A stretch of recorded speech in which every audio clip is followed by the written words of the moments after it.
As Rob said, I joined the UK agency almost 2 years ago now, and I have to say it's been a huge learning curve for me. But during this time, I've been able to gain an appreciation of, firstly, the regulatory process, and then secondly, where modeling and simulation can help with some of the decisions that are made. And it's that perspective that I would like to share with you today.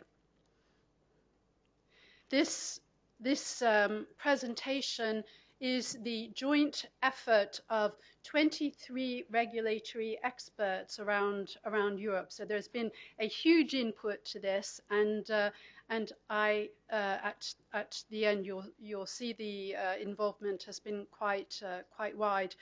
But the point is around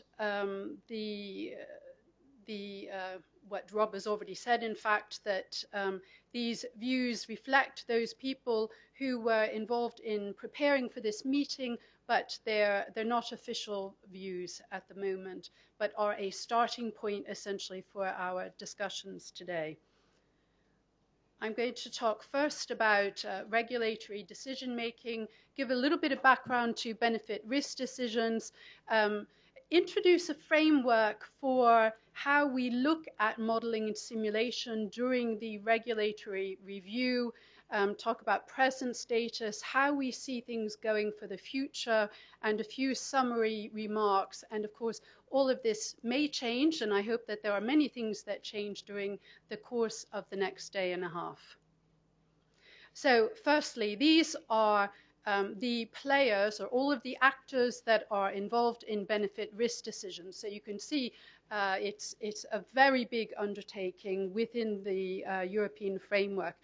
The EMA you see here on the left-hand side in green, and everything that you can see in terms of these activities that are shown in blue, these represent scientists who are coming from the various national agencies. So, for example, where you see any of these circles, these small circles in here, this might represent the UK agency or Sweden or Germany or France, etc., throughout all of the countries that make up Europe.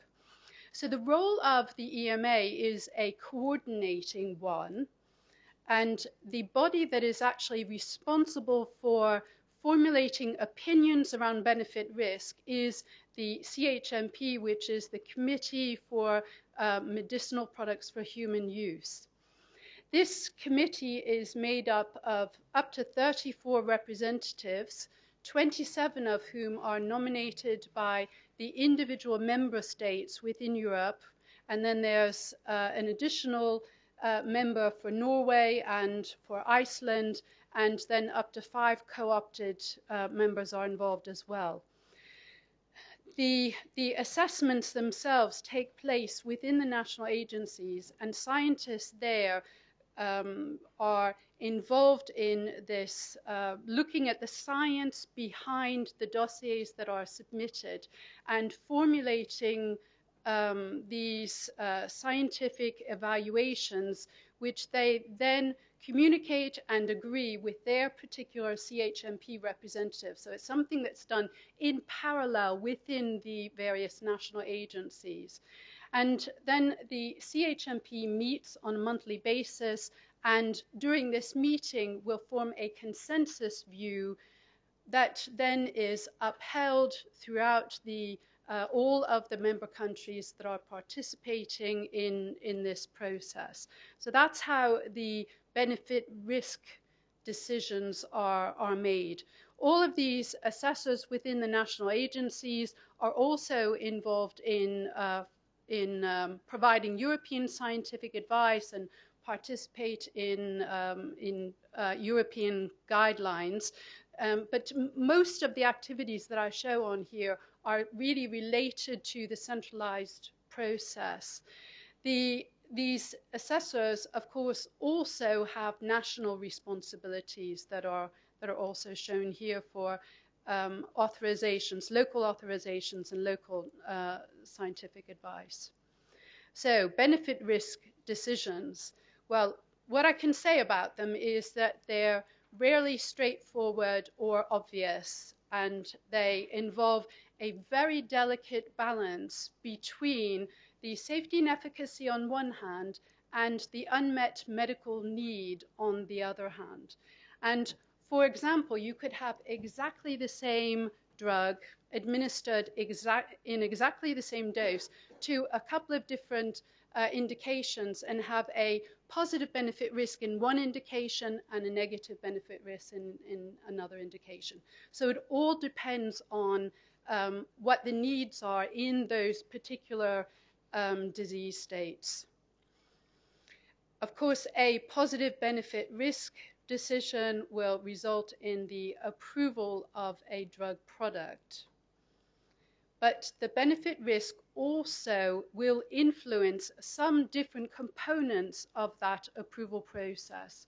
So, for example, an approval consists of a CHMP opinion, but also a number of annexes, 2 of which are listed here. So first, the summary of product characteristics, and then certain conditions. And depending on the level of uncertainty in the benefit risk decision, this could have negative implications for the indication, for example, or in terms of contraindications or warnings that are included in the SPC. It could also result in obligations of the sponsor to complete certain studies after approval, or in more extensive monitoring of safety after the approval of the drug. And so the uncertainty in benefit risk decision is a very important component that influences the if you like, the quality of the approval. And what we are looking for, and I'm sure everyone here is looking for, is the best informed approval for a particular drug, and the best use after this assessment for the drug, given the understanding and all the background information and context for it. So I'd like to look a little bit more closely at what goes into a benefit risk decision, and the EMA framework for benefit risk is shown here. There are 2 components. On the left-hand side, the beneficial effects and unfavorable effects, which of course are quite obvious. But what may not be obvious is shown in this simplified example for antipsychotics. And what you can see is that it's not a simple looking at just the primary endpoints. You put together any actions of the drug that are likely to have an impact or judged to have an impact on the well-being of a patient. The second part of this framework involves uncertainty around the beneficial and unfavorable effects, and this is what is in everyone's advantage to minimize. Now, what struck me when I was putting these slides together is that there is a parallel here between our need to understand your drugs very, very well to make the best decision that we can and the best informed decision, and your paradigm of drug development. In fact, the scheme that's shown on the next slide, if I can get it, is, there we go. Sorry, there we go. So this paradigm of model-based drug development fits very nicely with this support of the best informed benefit-risk decision.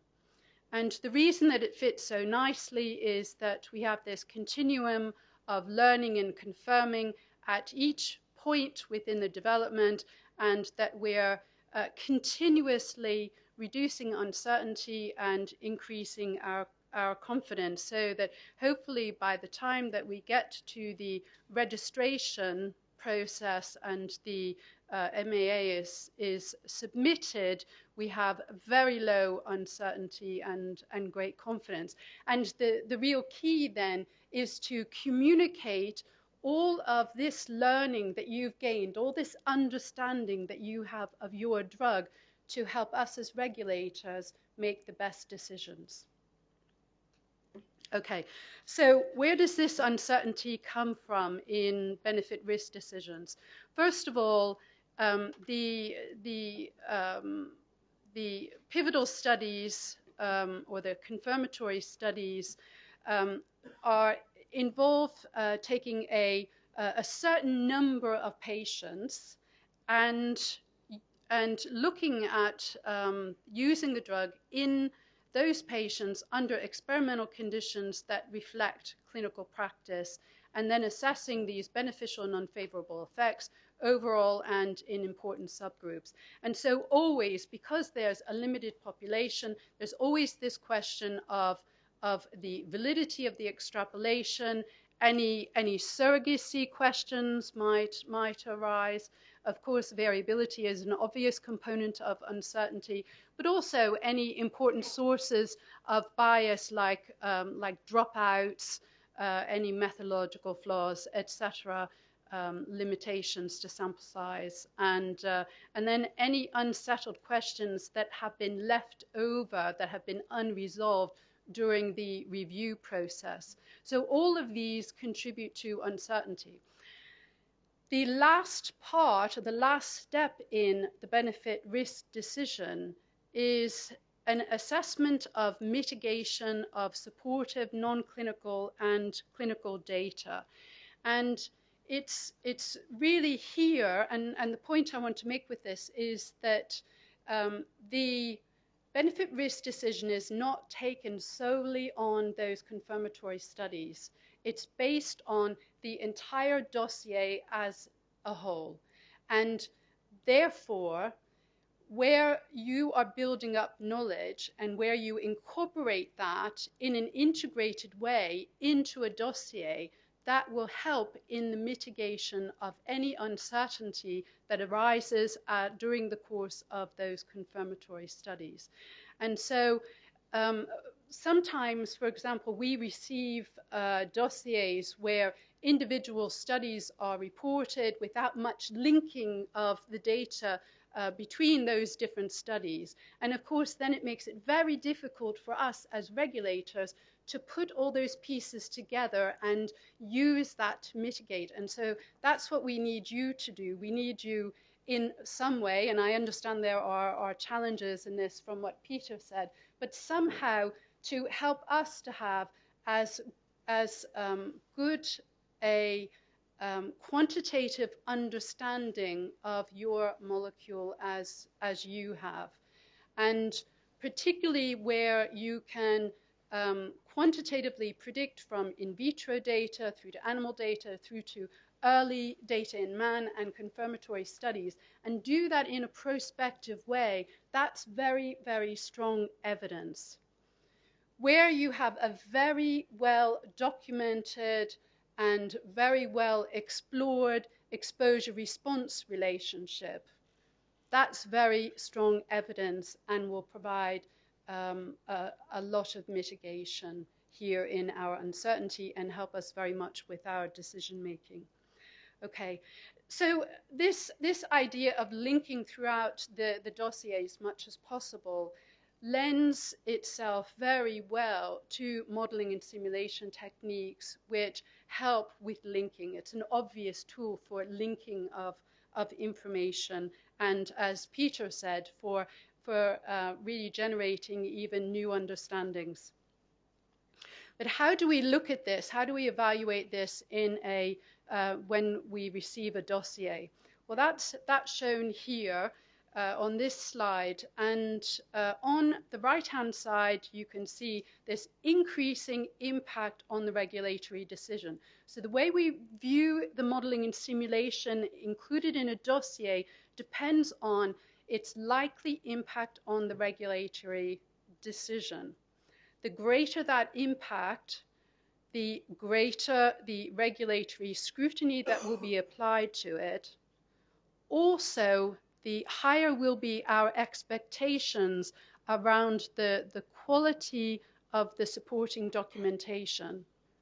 And also we will more strongly recommend that you come in and speak to us through the scientific advice process.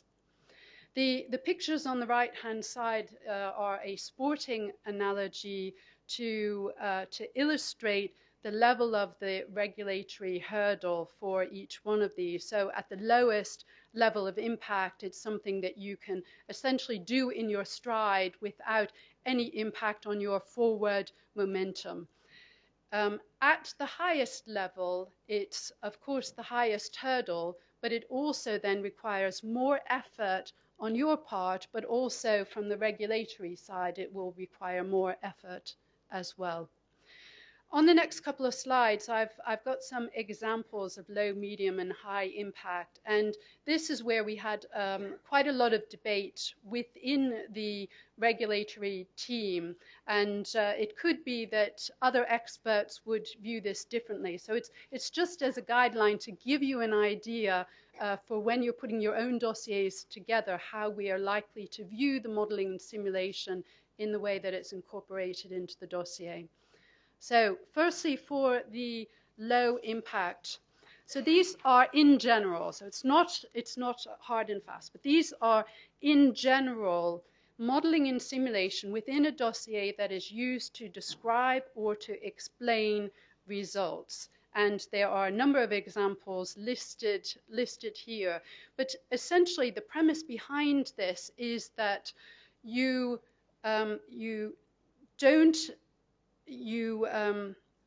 sorry, I have to go back to this. So you might use modeling and simulation for internal decision making, for example, to design your phase 3 study. However, even though you've used it for that purpose, you then go ahead and do a study which generates the data which support the safety and efficacy. So the regulatory decision is not based on the modeling and simulation, it's based on other data that supersede the modeling and simulation. So that's really the point.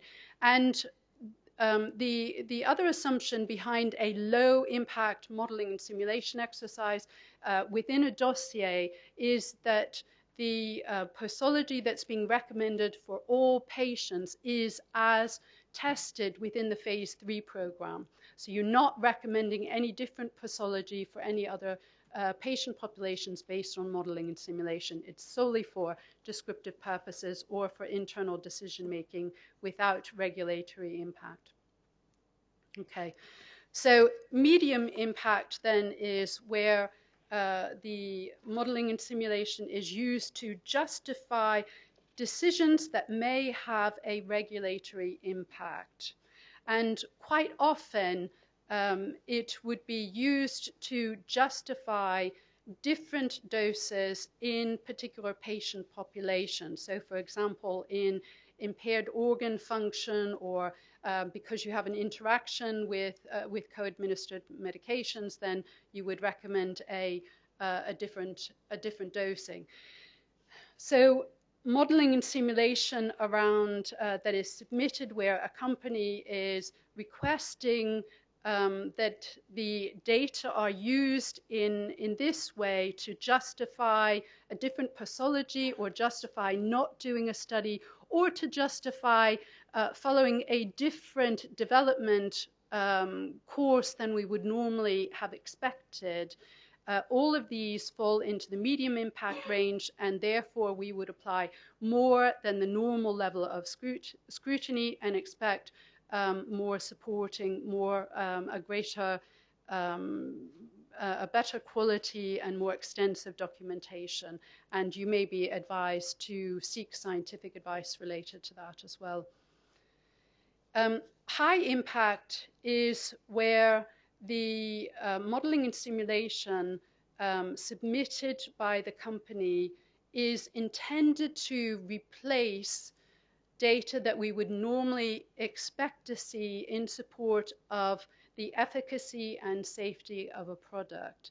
And there are some well-known examples here, for example, to provide evidence of comparability for biosimilarity or biowaivers for modified release formulations.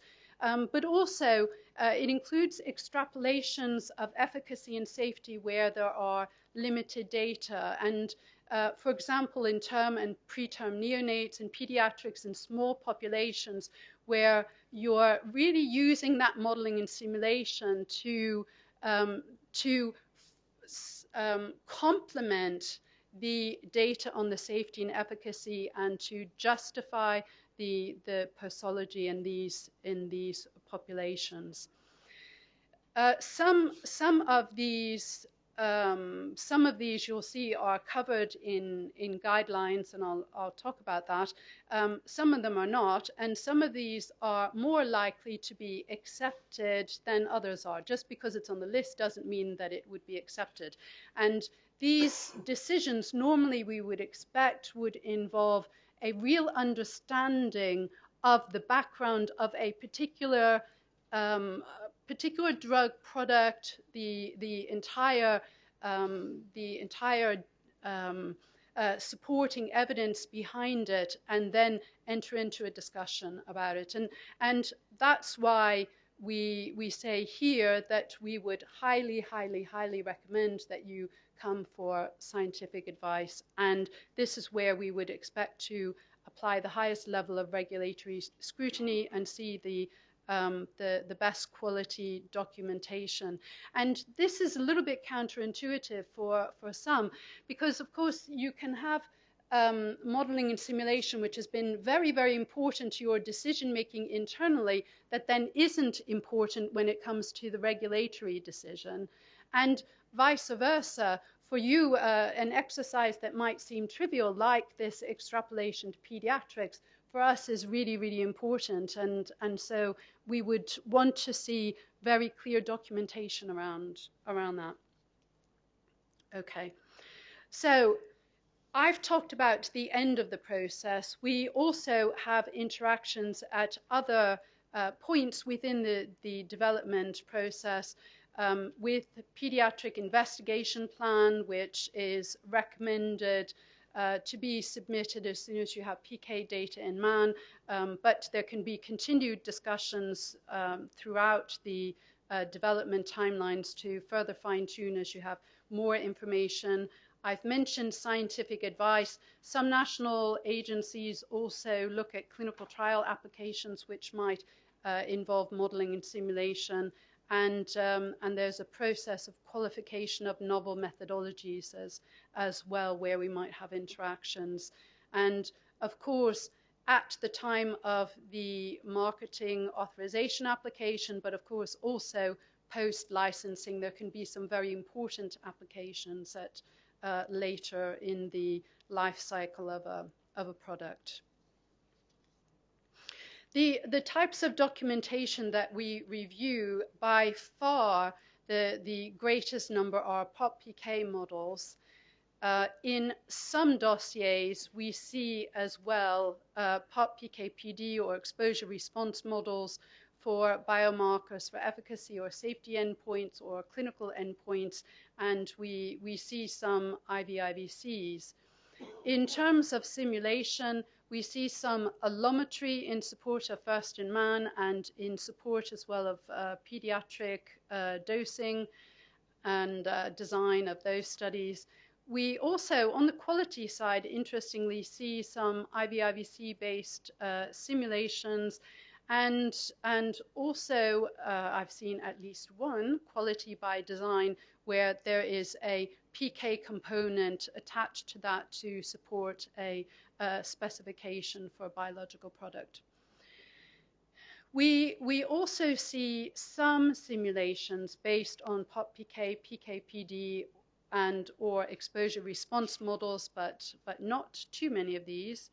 And we expect to see more because it's now in a number of guidelines. We expect to see more using more mechanistic models such as PBPK for in vitro and vivo extrapolation, drug-drug interaction, justification of design, etc., and interpretation of those data, pediatric dosing, etc. And we see very little clinical trial simulation so far. our attitude to modeling and simulation can be gleaned somewhat from the guidelines that are in existence on it. Firstly, there is one dedicated guideline on the reporting of the results of POP-PK analyses, and Monica Edholm will talk a little bit more about this in a later session. But I just want to make a couple of points that are important to us. And firstly, that we are open to new methods, and our guidelines tell us that we as regulators should be open to new approaches and to reasoned and well-documented exploratory data analyses. And we want to be open to these new methods. And then also there are a number of specific guidelines that encourage or highly encourage modeling and simulation. I'll show you a few examples of those.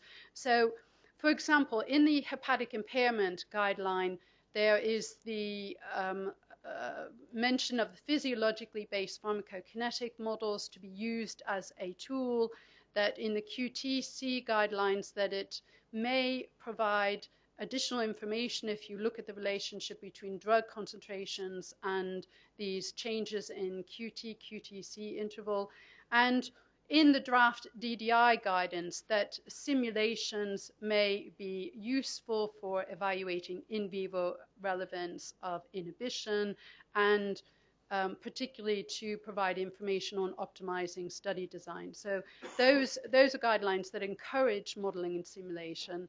And then there are a number that highly encourage, and you can tell this because of the different wording: need to be considered, should be investigated, should be considered. And what's obvious here when you look at these guidelines is that these are particularly the indications or the situations where it's either unethical or it's impractical to derive large bodies of efficacy and safety information from within those populations. And so there is a really important advantage to using modeling and simulation to supplement our understanding and really to ensure the best benefit risk in these populations as well. And particularly in the clinical trials in small populations has a sentence that I think is very important. So the credibility of study results may be enhanced if a dose-response relationship is seen, or where a chain of events can be identified. Cases where no clear chain of events exists are much less convincing and will increase the data requirements regarding robustness and persuasiveness of study results. So that really summarizes some of the considerations around the value that modeling and simulation can bring to not only help your decision making, but really to support the best decisions from the regulators. Okay, so the role of modeling and simulation in regulatory decision making, we have a sense of excitement at the moment. I don't know, Rob, if you would agree with that. Do you have a... I would, and you can take 2 more minutes to tell people. 2 more minutes, okay. So what we're very keen on is to see, we have a vested interest as well, to see a decrease in the late stage failures, maximizing information from these limited populations, mechanistic models, all of these applications we expect to evolve, and confirmatory studies, we expect to see these evolving, and we look forward to our discussions with you around these changes. And in particular, we welcome the knowledge that you gain during your quantitative approaches to decision making and drug development. We would welcome the informing of the dossier so that we can make the best decision as well on that. And I just wanted to mention that for us, we don't have a huge experience and expertise at the moment. And so we view this meeting as being very important to us, that we are setting up a cycle where we can firstly identify where the gaps are, that we can gain experience and expertise, acceptance. But the other point I want to make is that the regulatory standards come after we have that experience. So it's not something that we would expect to have today, but it's part of a process that we will be able to set up as part of the gain from this meeting.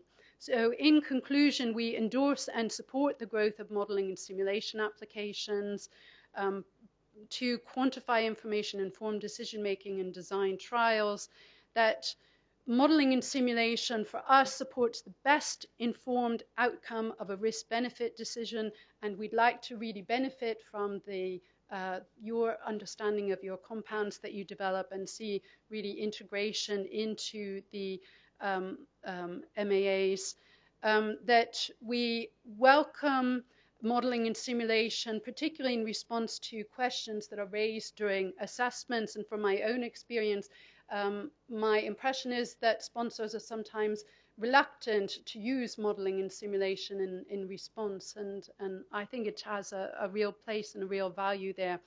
And just a advice to use documentation and seek advice according to what you know to be the impact on the regulatory decision making. And when the modeling and simulation is not clear, when there's not a clear quantitative element within the dossier, for us, you miss an opportunity to inform the best decision. And dialogue's going to be key, and so we welcome this meeting. We have the same objectives. We have the objective of improving the health of our different populations. We are all scientists. Of course, we have different backgrounds, but we should also acknowledge that we have different perspectives. Where in industry you struggle in the decision-making process with this conspiracy of optimism, in the regulatory context, we have a duty of skepticism. And so we have to somehow meet and have fruitful discussions between the optimists and the skepticists, but I think there's a really fertile ground there for making our way forward. And I will end by acknowledging the individuals, particularly Monica Edholm, Siv Johnson, Thomas Salmonson from MPA, who contributed to this presentation, Efthymios here at EMA, Rob Hemmings and Dan O'Connor at MHRA, and a number of other individuals that are listed here from the various agencies and EMA across Europe. Thank you.